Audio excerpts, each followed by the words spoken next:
Heritage Trace Parkway. That's the area of concern. That is where we find now Jason Allen. He's live from that location. Jason. Hi, Steve. A lot of damage here in this neighborhood, this being the worst of it. There are 3 houses right here with some significant damage to the roof. Some of the plywood has been torn off, ripped off. And these 2 houses specifically, I want you to notice the red tape that is in front of the house.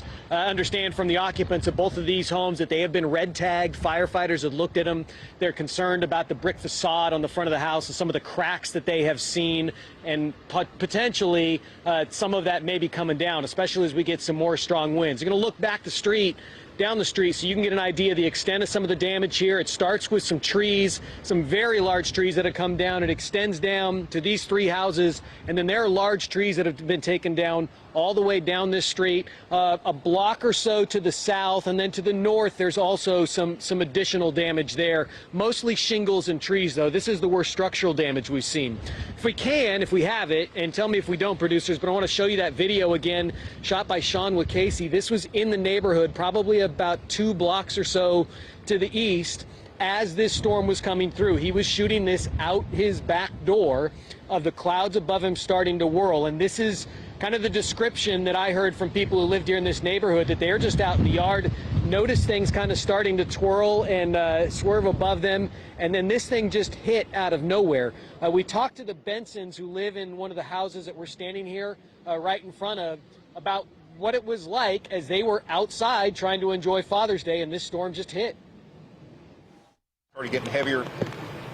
So it's like, okay, well, let's gather all the stuff out of the pool, throw it in the garage, and head inside. And as we're getting all that together, my son-in-law said, you need to get out here and look up at the sky. There's rotation and then he said this way. It's swirling debris, get the dogs in the closet. Yeah. And so we ran inside, and before we could get all the way into the interior of the house, into the bathroom, the vacuum from, well, I assume it was a tornado that did the damage. Vacuum caused our ears to pop, really hurt, started pulling windows in, and now we've got debris inside the house as well. So we were on the scene pretty quickly after this, the storm cleared out, along with a police officer who lives in the neighborhood.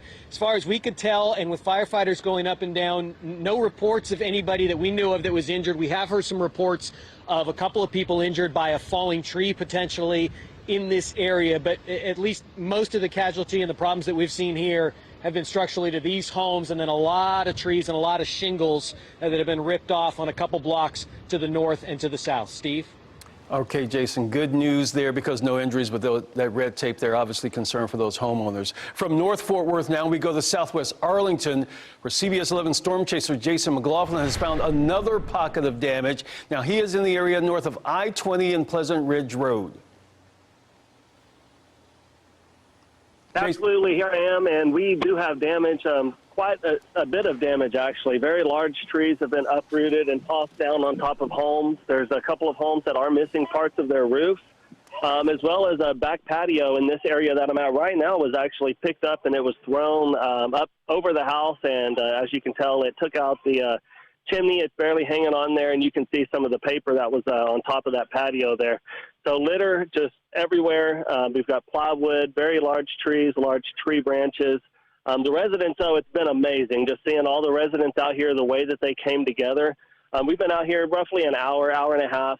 Very large trees were making the roadways completely impassable. And there's been just, again, the residents out here, tree crews, just everybody trying to make sure that the roads are safe.